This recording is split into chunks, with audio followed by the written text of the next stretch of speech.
Programa Ponto de Vista com Nelson Freire. Oferecimento: Sistema Fé Comércio RN, trabalhando para o desenvolvimento do RN. Consórcio Eldorado, quem sonha junto, realiza. Esterbom, é Esterbom. Sicredi, pode sonhar, juntos a gente realiza. Lemon, sua satisfação é o nosso combustível. O programa Ponto de Vista com Nelson Freire está no ar. Hoje, o Ponto de Vista, num programa especialíssimo e numa entrevista ímpar via internet, nós vamos conversar com Mário Roberto Melo, nosso correspondente em Israel, e com o general Gerson Menandro Garcia, ex-embaixador do Brasil naquele país. Nós vamos tratar da guerra com o Hamas e da situação de guerra que existe hoje em Israel e quais as perspectivas para o final desse conflito que está atordoando o mundo todo.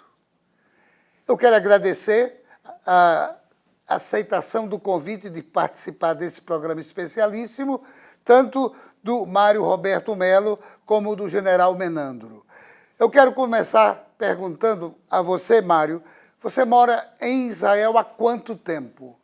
Muito bom dia a todos vocês.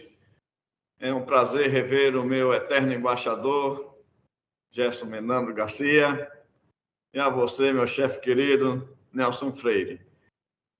Observe, eu cheguei há exatamente 32 anos e meio, quase 33. E eu fui o único passageiro do Boeing que saiu na Suíça, onde eu estudava, porque eu cheguei aqui naquela guerra do Golfo Pérsico.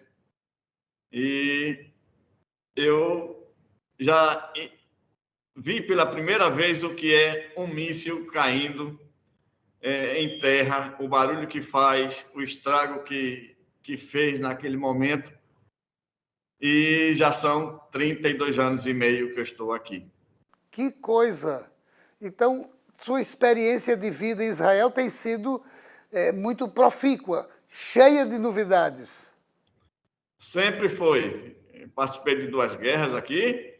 Essa do Líbano, que Deus me livre que realmente aconteça, porque ainda não entramos em vias de fato, mas a de 2006 eu participei, foi terrível. Desde quando o Estado de Israel foi criado, meu amigo Mário Roberto Melo? Pelo setor bíblico, o Estado de Israel foi criado com a entrada de Abraão aqui em Israel. E ele foi o primeiro judeu. Com muito tempo depois, houve a primeira diáspora. O território israelense ficou ao Deus dará, ficou sem judeus, porque foram levados para a Babilônia. Posteriormente, retornaram e veio a segunda diáspora com os romanos. Mas sempre foi Israel. Com a criação do Estado de Israel pela ONU, em 1948, após aquele holocausto terrível que matou mais de 6 milhões de judeus, os judeus retornaram e encontraram aqui os árabes da vizinhança que se apossaram dessa terra após a saída dos judeus. Então, pela ONU, Israel foi criado em 1948, mas pela Bíblia, desde que Abraão chegou por aqui. General, quero renovar os agradecimentos por você ter aceitado participar desse encontro, dessa entrevista, que será fundamental para a compreensão do telespectador sobre o que está acontecendo em Israel. O que é e como atua o Hamas? Muito bom dia, Nelson. Muito bom dia, Mário, e a todos os ouvintes do Ponto de Vista. É uma satisfação muito grande participar desse programa, que tenho certeza que vai ser muito esclarecedor e enriquecedor para todos nós. Falando um pouquinho do Hamas, o Hamas é uma organização criada em 1987, aquela época como uma ramificação da Irmandade Muçulmana, um movimento sunita criado no Egito em 1928 e de postura bastante radical. O Hamas ele é regido por um estatuto, e esse estatuto, entre outros pontos, fala explicitamente, ele prega a Palestina como um todo, negando a existência do Estado de Israel. Ele também estimula, valoriza, enaltece a luta armada, então, métodos violentos de obtenção desse poder, em detrimento de soluções pacíficas e negociadas. A gente pode perceber, então, que está no DNA do Hamas essa postura agressiva que ele sempre adotou. Mais recentemente, Israel, em 2005, unilateralmente desocupou a faixa de Gaza, que ele havia conquistado junto com toda a Península do Sinai na Guerra dos 6 Dias, em 1967. Em 2006, na sequência, aconteceram eleições na faixa de Gaza e, sendo vitorioso o Hamas, lembrando que o Hamas é um partido político e também uma organização extremista terrorista. Então, o Hamas foi vitorioso sobre o Fatah, não conquistou todas as cadeiras do parlamento, mas conquistou a maioria. Seguiu-se, então, uma sangrenta guerra com mais de 100 mortos, onde o Fatah foi expulso da faixa de Gaza. E o Hamas, desde então, ocupou o poder, não mais promoveu eleições e tem um governo bastante tirano, opressor, desde lá. Então, o Hamas, que significa Movimento da Resistência Islâmica, como eu falei, é um partido político e também organização extremista e que não aceita, não reconhece o Estado de Israel. Israel dialoga, sim, com os palestinos por intermédio da Autoridade Palestina, que é sediada na Cisjordânia, em Ramallah, com o partido político dominante sendo o Fatah. Então, essa é a origem do Hamas. A gente, ao longo da entrevista, vamos falar, então, do seu modus operandi maior. Exatamente. Mário, quer dizer, então, que o Hamas, segundo nos esclareceu o nosso general, não representa todos os palestinos? Não, por hipótese alguma. O general deu uma aula agora. E lá, como ele bem frisou, existe o Fatah, que a gente chama de Fatah, onde, na minha concepção, não tem o menor poder de decisão. Inclusive, Abu Mazen, conhecido no Ocidente por Abbas, sempre entra em conflito com o governo israelense com receio da pressão da Cisjordânia, onde ele se encontra, de apoiar o Hamas e também perder o comando na Cisjordânia, que, na verdade, é um comando simbólico. Quem manda é o Hamas. Que coisa! General, por quanto tempo você foi embaixador do Brasil em Israel? Fui desde novembro de 2020 até o final de março de 2023. Por que não foi criado o Estado da Palestina? E a pergunta, a criação desse Estado poderia acabar com esse conflito? Em novembro de 47, numa sessão da Assembleia Geral da ONU, foi feita a partilha da Palestina. Essa sessão histórica ela foi presidida pelo estadista brasileiro Oswaldo Aranha e resultou, após muitas negociações, na criação de um Estado árabe e de um Estado judeu. Israel, na sequência dessa decisão, resolução da ONU, em maio de 48, criou o seu Estado judeu, o Estado de Israel. A reação árabe, à época, foi imediata, desencadeando uma guerra, que é chamada de Guerra da Independência em Israel, que durou por 48 e 49, com a vitória de Israel. Então, poderia, sim, haver um Estado, mas existem facções palestinas que não aceitam a presença de Israel entre o Rio Jordão e o Mar Mediterrâneo. A solução, a ONU, ela se empenha pela chamada solução de dois Estados, o Estado israelense e um Estado palestino, convivendo harmonicamente. Agora, você perguntou por que não existe um Estado palestino. A ONU tem, na sua Carta das Nações Unidas, que é no final da Segunda Guerra Mundial, em substituição à Liga das Nações, ela tem ali os pré-requisitos para um país se tornar um Estado-membro da ONU. E, dentre os pré-requisitos, existe a imposição de ter povo, governo e território. Então, hoje, a Palestina é considerada um membro observador, porque não satisfaz os requisitos. O Mário já falou na resposta anterior, então não há hoje uma unidade. O Fatah, que preside a autoridade palestina a partir de Ramala, não tem autoridade sobre o Hamas na faixa de Gaza. Então, não se entendem. Deveria ser um governo unificado da autoridade palestina. Da mesma forma, o território é fragmentado. A ONU também exige que um novo Estado-membro, lembrando que são 193 Estados-membros da ONU. O último a ser admitido foi o Sudão do Sul, por desmembramento do Sudão, em 2011. Então, já faz aí 12 anos, né? E um Estado-membro, para ter esse status na ONU, ele precisa ser autossustentável economicamente, o que não é o caso da Palestina, que depende em muito do seu orçamento de doações internacionais. Existe até uma agência da ONU exclusivamente devotada aos palestinos, especialmente aos refugiados palestinos. Então, ela hoje não tem condições de autonomia e de sustentabilidade orgânica por seus próprios recursos. Então, não é reconhecido como um Estado. Mário, por que a faixa de Gaza é tão importante? Depende para quem. Agora, territorialmente, é milenar. Era lá que também os filisteus se encontravam até o que é hoje Israel, ao lado da faixa de Gaza, as cidades de Askelon e Ashdod. E lá tem também um grande sítio histórico, eu tenho certeza que o general teve o privilégio, a oportunidade de conhecer.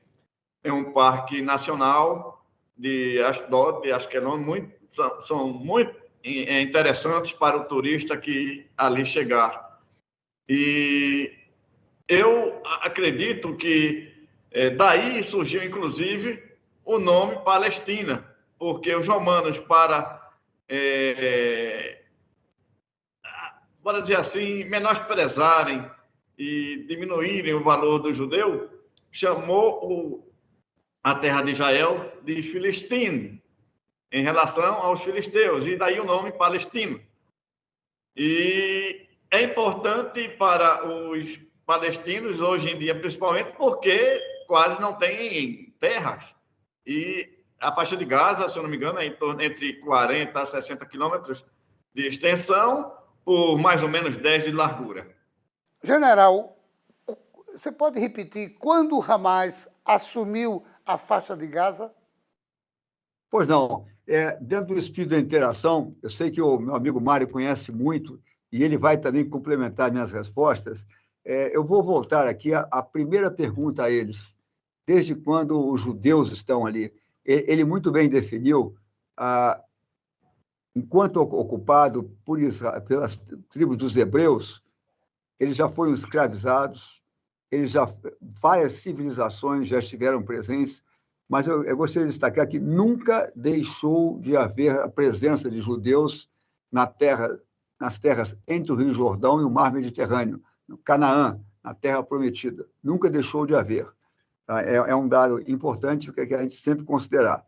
E com relação ao que você perguntou, o Hamas, então, assumiu em 2007, tá? Após as eleições de 2006, ele assumiu em 2007 a faixa de Gaza, e desde então não promove eleições, é um governo extremamente ditatorial e que oprime o sofrido povo palestino.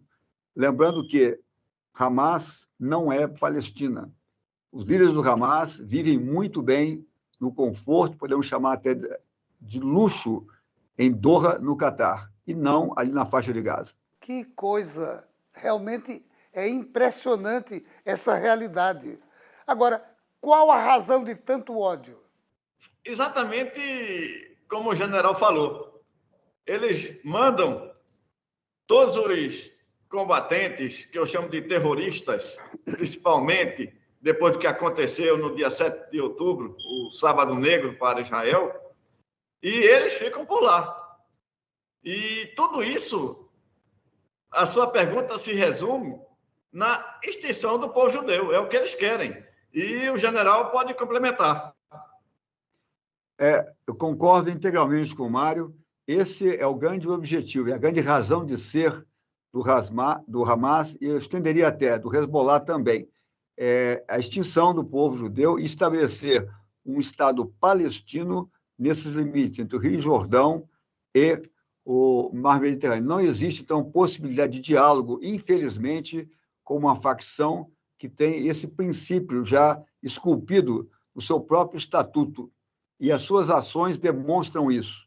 O Fatah, embora tenha ali também uma ala mais radical, ele admite a existência do Estado de Israel. E há diálogo entre o Fatah e Israel e vice-versa. Não existe isso com o Hamas.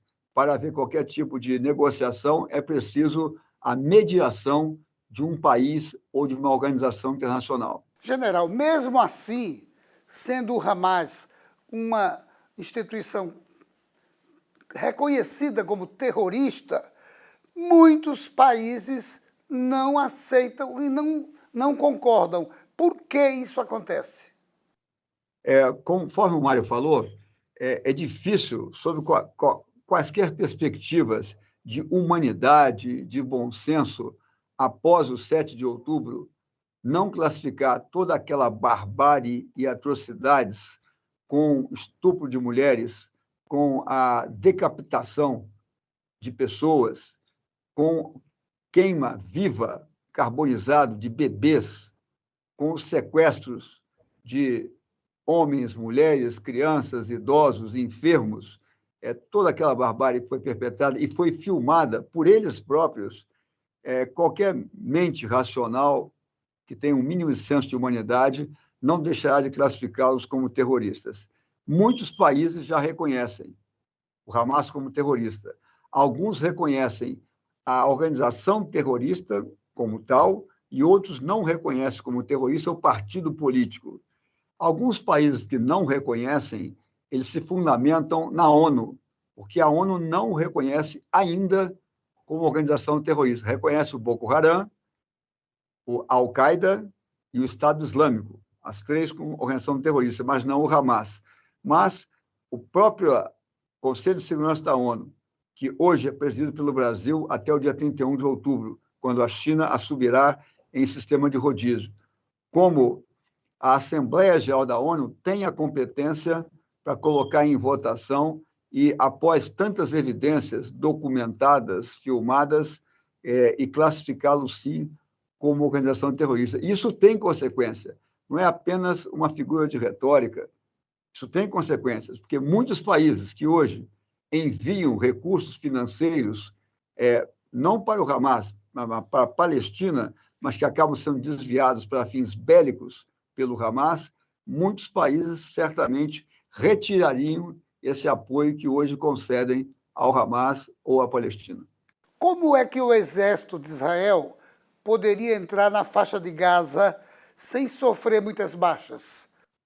É uma pergunta de difícil resposta, porque Israel tem meios muito sofisticados, tecnológicos de inteligência, e tem muito bem levantado já os possíveis alvos, como, por exemplo, infraestruturas críticas ligadas ao comando e controle, à logística, às plataformas de lançamento de foguetes que o Hamas utiliza, a rede de túneis, mais de 500 quilômetros de túneis, é maior que o metrô de Londres, por exemplo, bem como as lideranças do Hamas que, por acaso, habitam, que moram na faixa de Gaza. Então, existe isso.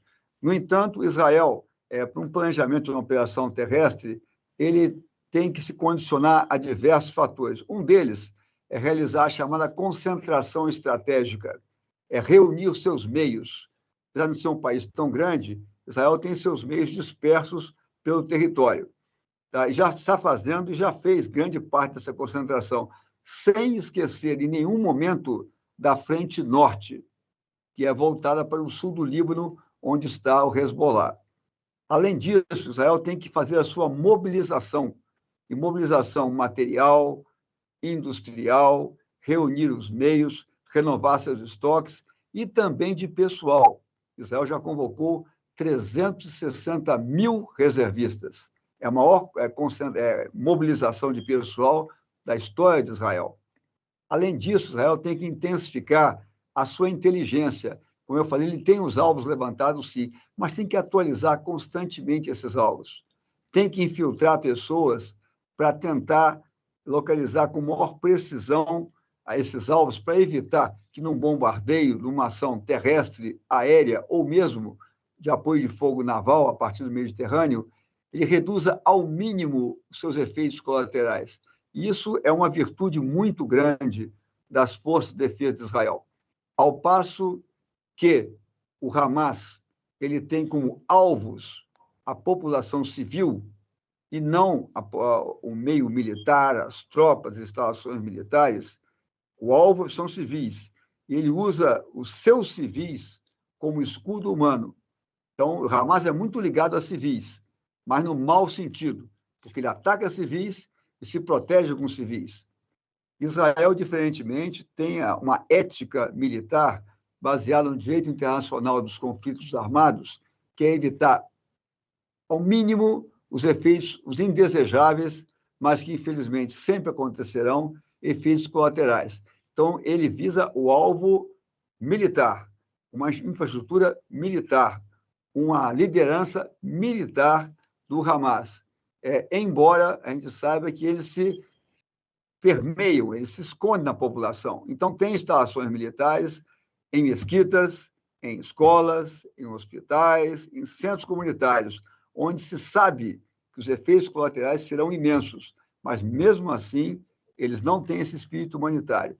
Então, essa guerra, esse componente, que é ser uma área densamente humanizada, com 2.300.000 habitantes, numa faixa só de 365 quilômetros quadrados, ou seja, 42 por uma largura de 6 a 12 quilômetros.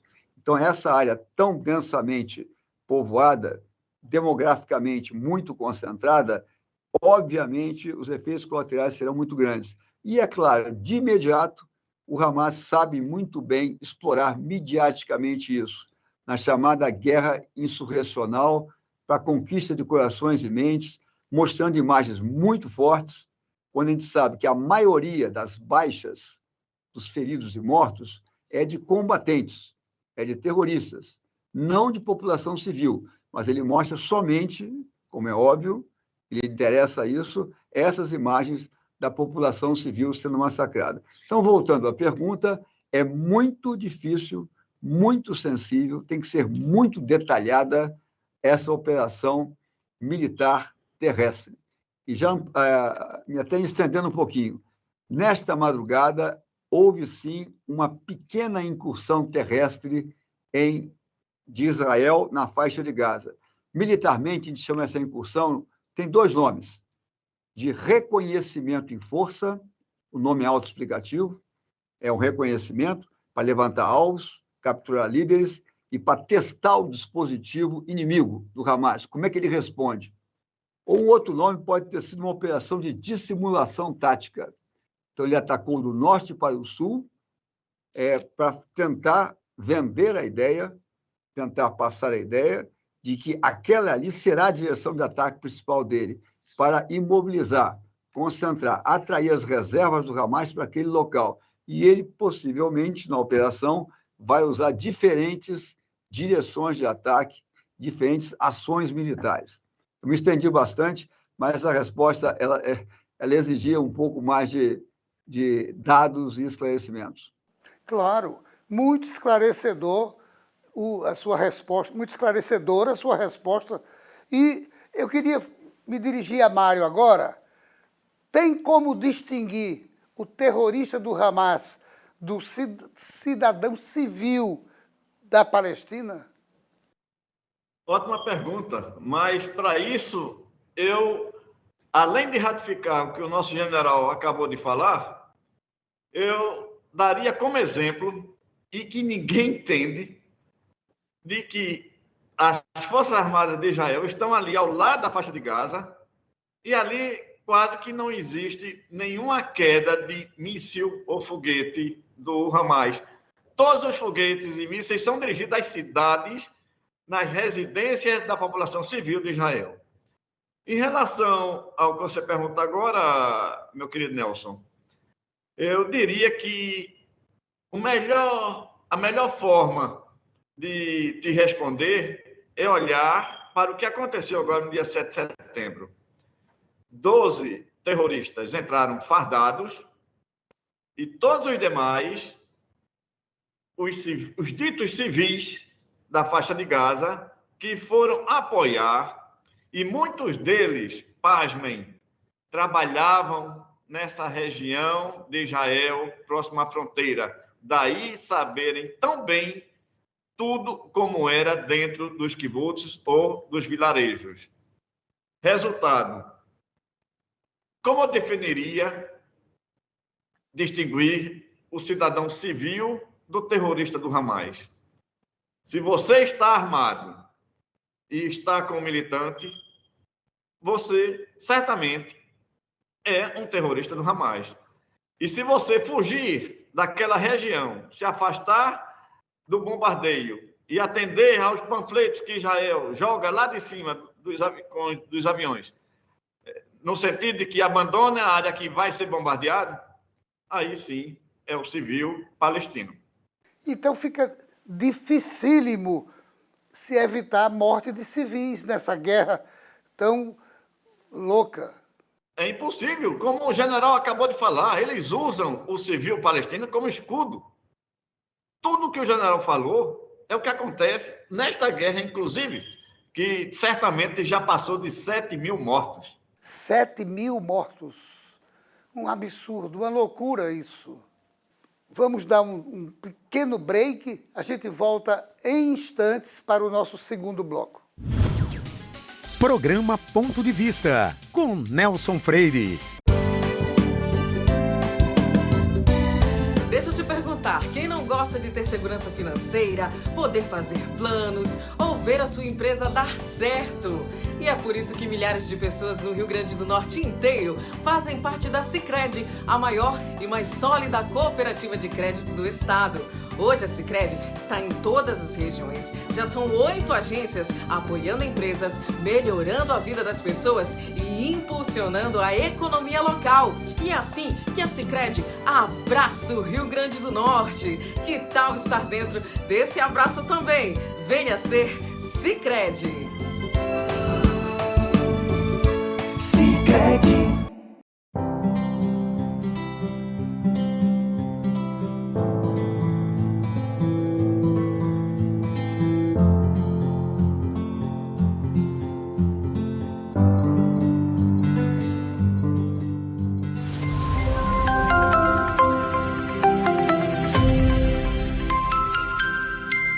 Sabe por que escolher um dos postos Lemon? Tem sempre um no seu caminho. São 6 unidades pertinho de você. Posto Pinheiro Cidade Satélite, Posto Pinheiro Neópolis, Posto J Flor 2 Quintas, Posto J Flor 2 Tic-Sept Rosado, Posto Boa Praça Alecrim, Posto Potengi Bom Pastor. E mais, aqui você encontra combustíveis de qualidade, Wi-Fi na pista, bom atendimento e toda a comodidade necessária. Além de atendimento 24 horas.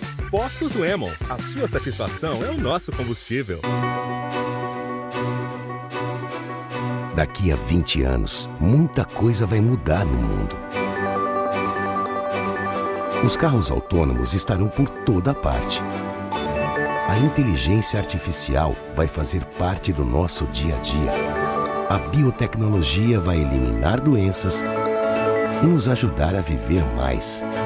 As relações vão ficar mais próximas ou mais distantes.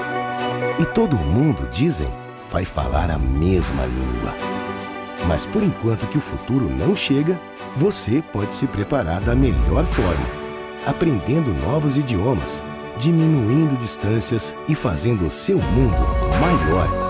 Nestes 20 anos, o Senac Idiomas comemora suas conquistas, ajudando você a chegar aonde você quer estar. Senac Idiomas, 20 anos, celebrando seu futuro. Programa Ponto de Vista, com Nelson Freire. Voltamos para o segundo bloco com a entrevista com o nosso correspondente em Estado de Israel, Mário Roberto Melo, e com o general Gerson Menandro Garcia, ex-embaixador imediato do Brasil naquele país.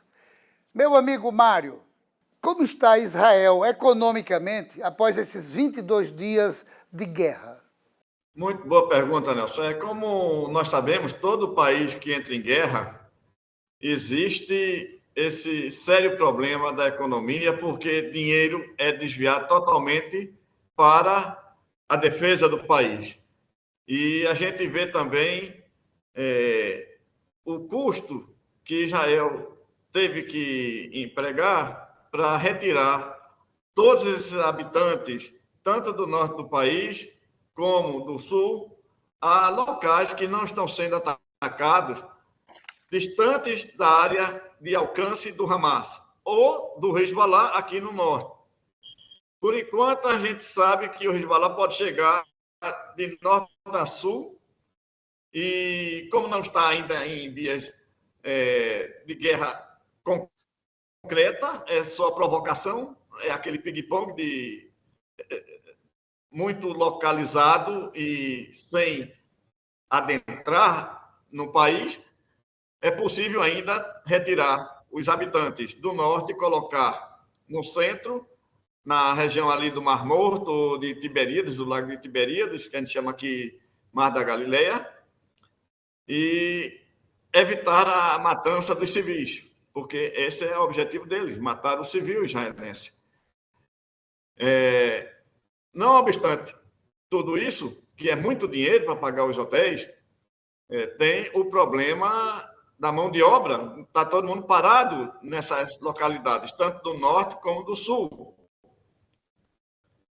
E pior ainda é a agricultura, que a maioria dos empregados são oriundos da Tailândia, e eles já, por ordem do governo, retornaram, uma vez que no mesmo dia do Sábado Negro, em que houve o ataque cruel do Hamas, muitos deles já morreram ali no sul do país. Tudo isso junto a gente tem que colocar na conta do governo a logística dos soldados, porque você ficar acampado esperando entrar em guerra num território inimigo, você tem o deslocamento, tem a comida, tem toda a logística bélica, que é muito dinheiro, sem contar com os voos dos aviões e o combate dos mísseis, para interceptar os mísseis, os foguetes que o Hamas lançam entre $100 e $900. E o que o Israel tem que interceptar é computadorizado, que tem um custo muito elevado. E, geralmente, para um foguete que o Hamas joga, a gente desperdiça até mesmo 3 para evitar que esses foguetes caiam nas residências do povo israelense. General, além do grupo terrorista do Hamas estar criando esse problema todo, há um outro grupo, o Hezbollah, situado no Líbano, que preocupa o mundo também, porque ele fica perto e é inimigo histórico também do Estado de Israel. Qual a sua visão sobre essa possibilidade de Hamas e Israel se juntarem? Pois não, Nelson. Então, a possibilidade do Hamas e do Hezbollah se juntarem, né? Eu queria complementar a boa resposta que nos deu o Mário a respeito dos prejuízos da economia israelense. Sem dúvida alguma, o esforço de guerra ele exige uma recomposição de todos os estoques. Israel é um país praticamente autossuficiente em termos de produção de material bélico e é um dos maiores exportadores do mundo.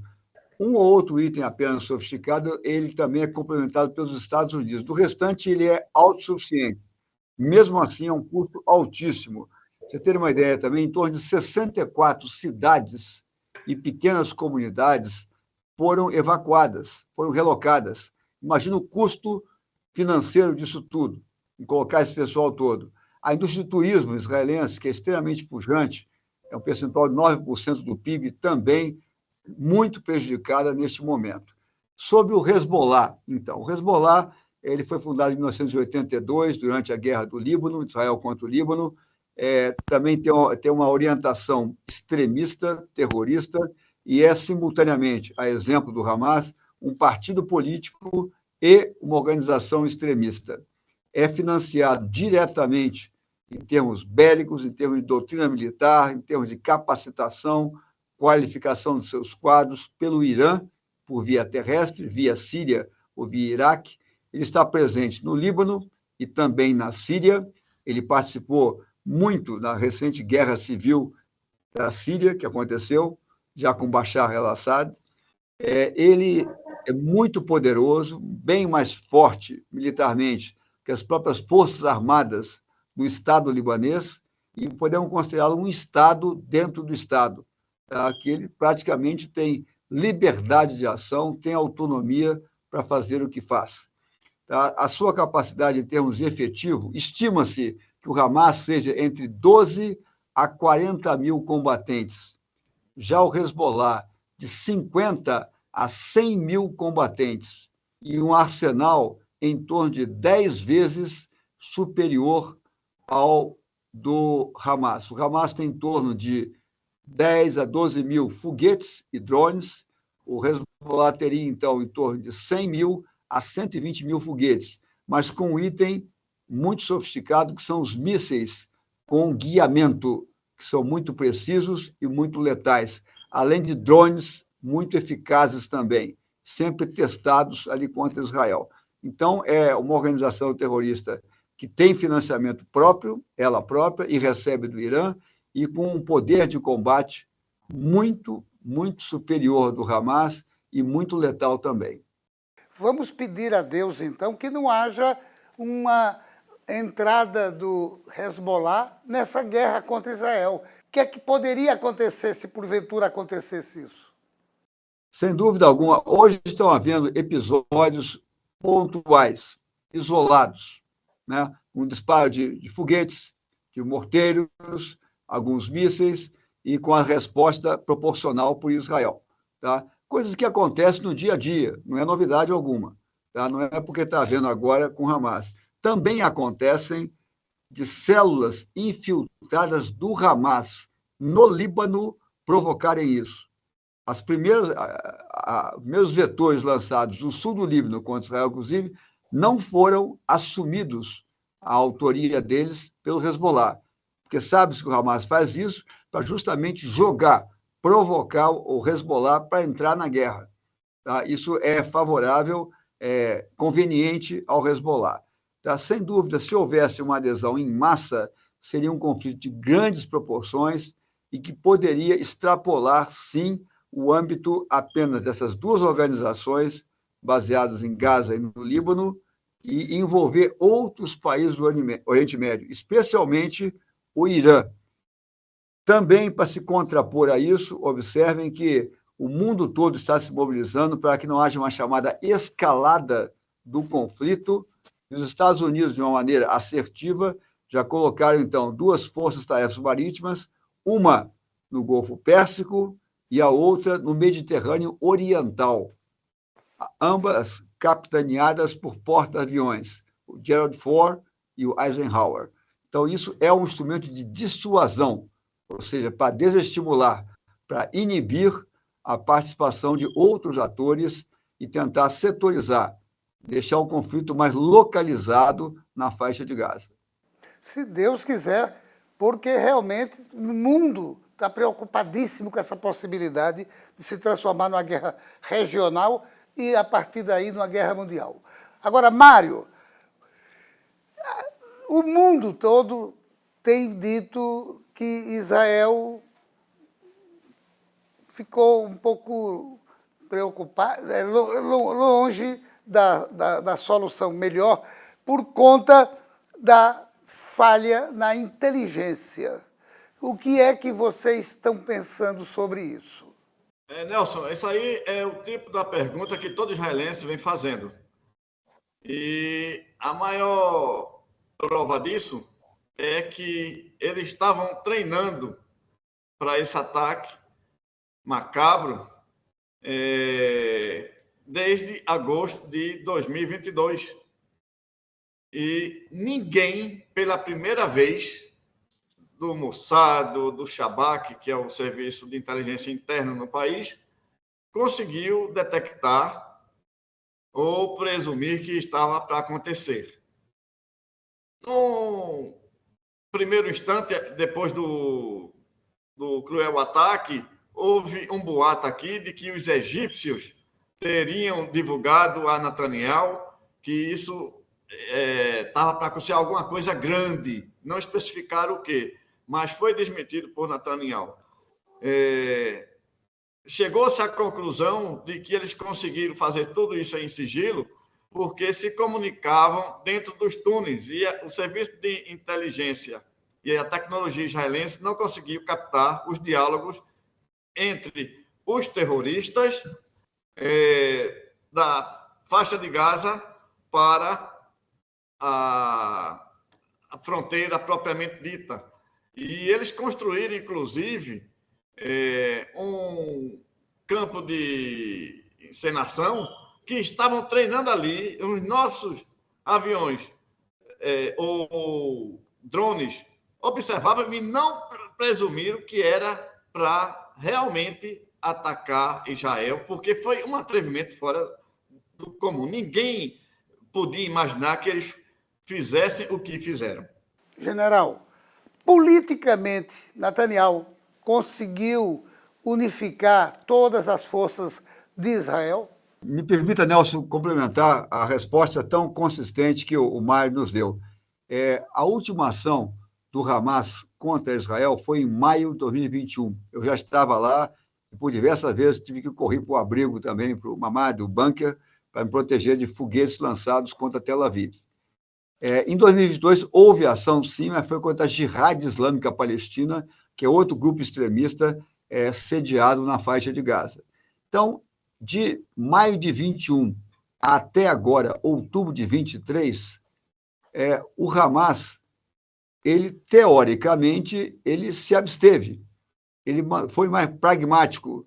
Ele estaria se dedicando a tentar melhorar as condições socioeconômicas do sofrido povo palestino que habita em Gaza. E, nesse intervalo maior, ano passado e no começo deste ano, as ações foram muito mais na Cisjordânia. Cisjordânia tem muitos campos de refugiados palestinos, tem cidades como Jenin, Nablus, que têm constantes ações e tem células do Hamas, sabidamente, lá dentro.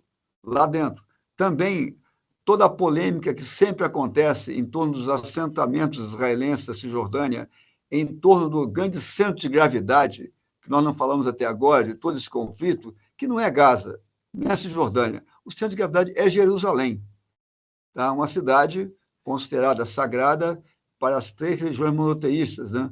Para os judeus, para os cristãos e para os muçulmanos. Então, tudo que acontece em Jerusalém Oriental tem um potencial imenso de se espalhar. Tá? Então, estava acontecendo muitas ações na Cisjordânia. E, enquanto isso, o Hamas ia se armando, ia se reequipando, ia recompletando seus arsenais. O Mário já citou, Israel, nesses 2 anos e meio, fez vários gestos em direção à Palestina. Por exemplo, permitindo a entrada por mês de 9.000 caminhões para todo tipo de apoio e também a saída, para que houvesse o comércio exterior na faixa de Gaza. Ele ampliou a faixa marítima de pesca para 15 milhas. Ele apoiou a criação de usinas de dessalinização ali dentro, para prover água potável ao povo palestino.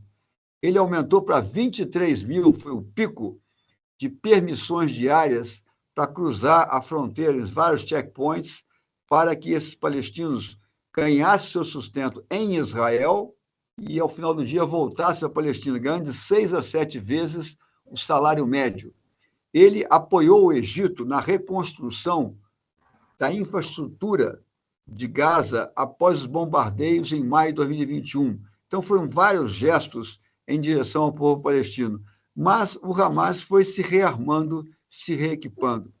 Certamente já está provado isso, entre esses trabalhadores palestinos, entre aspas, que cruzavam a fronteira, e iam também terroristas, iam construindo dentro de Israel, ali em torno da faixa de Gaza e no centro-sul de Israel, no sudoeste, uma chamada força de sustentação, ou força subterrânea, que permitiu, então, ao longo de 2 anos e meio, ir se equipando, fazendo depósitos, acumulando precursores, insumos como explosivos, munições, armamentos, de forma a desencadear esse ataque.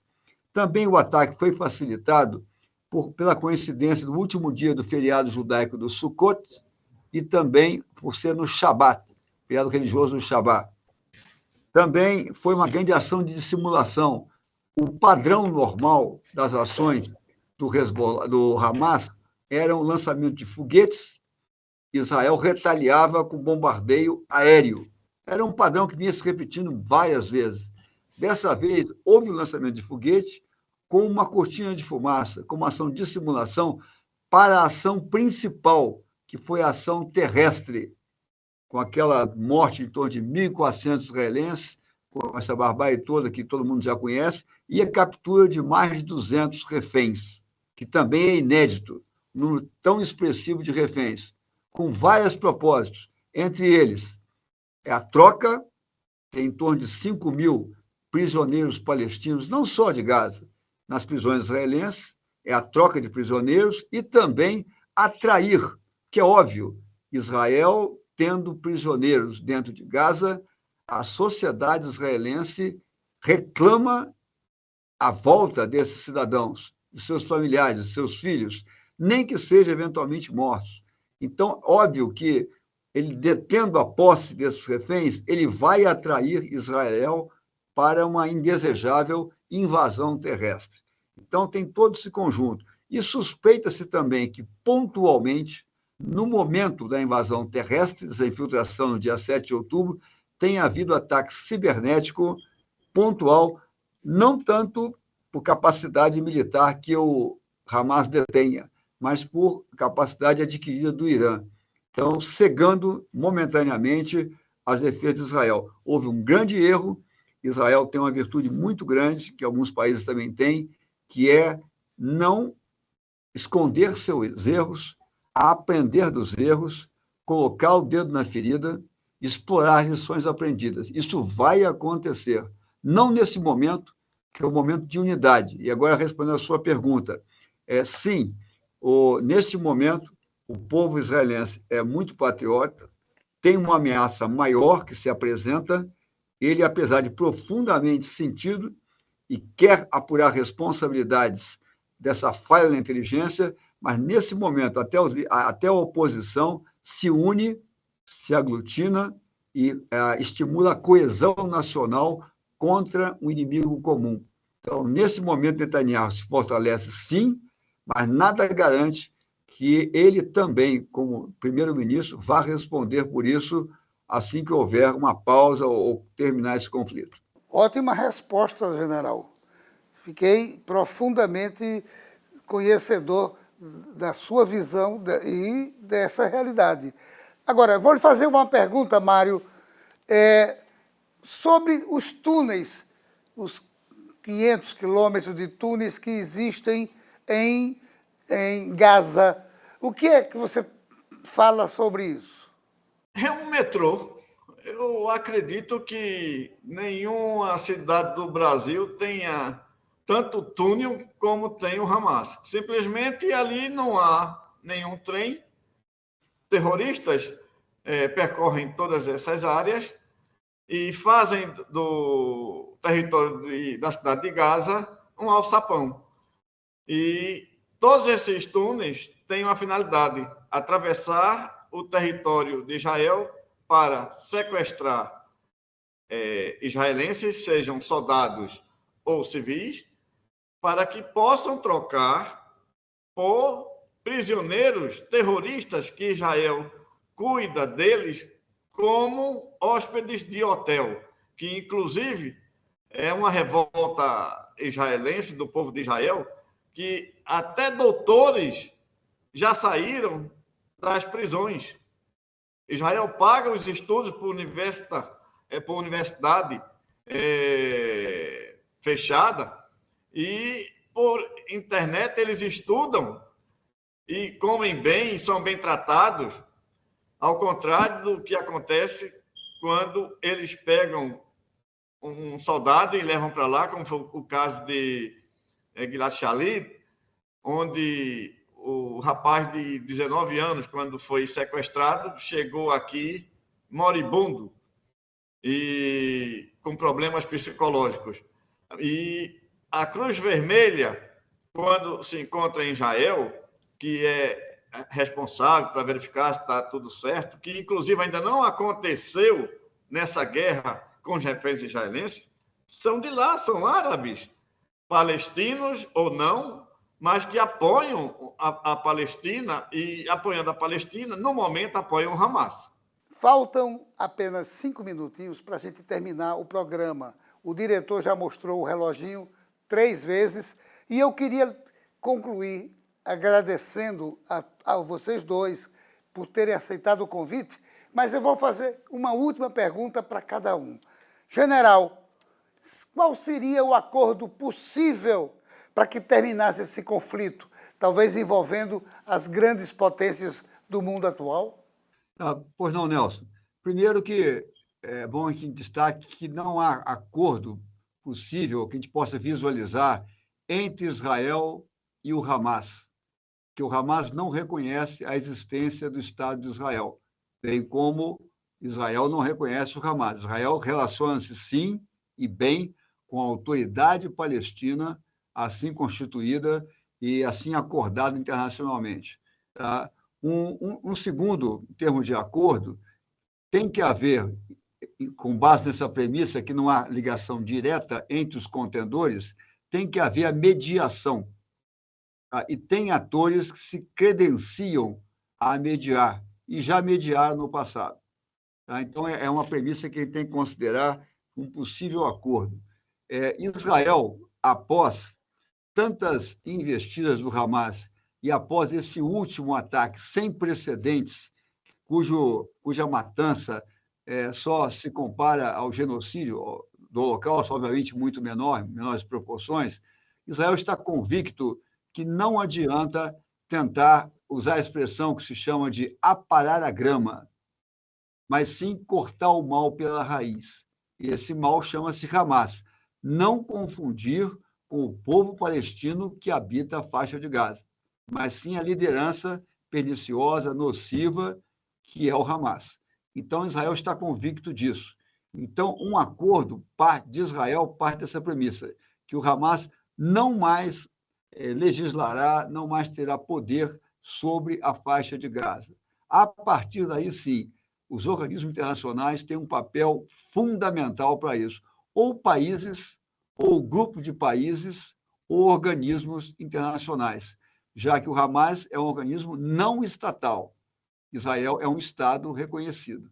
Então, um arranjo político, e não militar, um arranjo político, ele deve considerar isso aí, que Israel não aceitará negociar se não tiver a certeza, não vai eliminar completamente, talvez, mas vai degradar de tal forma que o Hamas não tenha capacidade mais para se sustentar. A partir daí, a gente pode pensar numa solução, por exemplo, criando uma zona, um anteparo, uma zona ali entre a atual fronteira de Israel com a faixa de Gaza, uma zona desmilitarizada, que cria ali alguma segurança. Também, possivelmente, para fiscalizar isso aí, uma tropa internacional que tem o mandato. E quem é que confere esse mandato? É o Conselho de Segurança da ONU. Ele confere. O que é o mandato? O mandato é atribuição. O que ele pode e não pode fazer? No sentido de estabilizar a região, de proteção de civis, de desenvolvimento socioeconômico, isso está no mandato de uma operação de paz da ONU, que tem um componente militar, mas tem várias agências civis humanitárias que também participam. Então, para a gente pensar aí, e empoderar também a autoridade palestina. Não é simples isso, não é simples, porque hoje a autoridade palestina não tem ingerência na faixa de Gaza, mas tem que ser empoderada. Tem N acusações de corrupção na liderança da autoridade palestina, que já está lá desde 2005, então, uma pessoa que já vai completando 90 anos, Mahmoud Abbas. Então, independentemente de quem será a liderança, ela é a autoridade internacionalmente reconhecida que deveria representar o povo palestino. Então, passa por isso, e a gente ficaria fazendo várias conjecturas aqui, mas a solução, eu quero dizer, é política, para nós pensarmos numa paz sustentável e mais duradoura para aquela região. Muito obrigado, general, pela sua resposta brilhante. Eu quero aproveitar, já que eu farei a mesma pergunta a Mário, mas eu quero, desde já, de antemão, agradecer a sua participação brilhante nesse programa especial de hoje. Meu amigo Mário, você agora, a mesma pergunta. Qual o seu ponto de vista sobre como se chegar a um possível acordo entre os conflitos, entre os conflitantes atuais, Israel, Hamas e os palestinos? Eu assino embaixo em tudo que o general falou e complementaria no tocante a terras.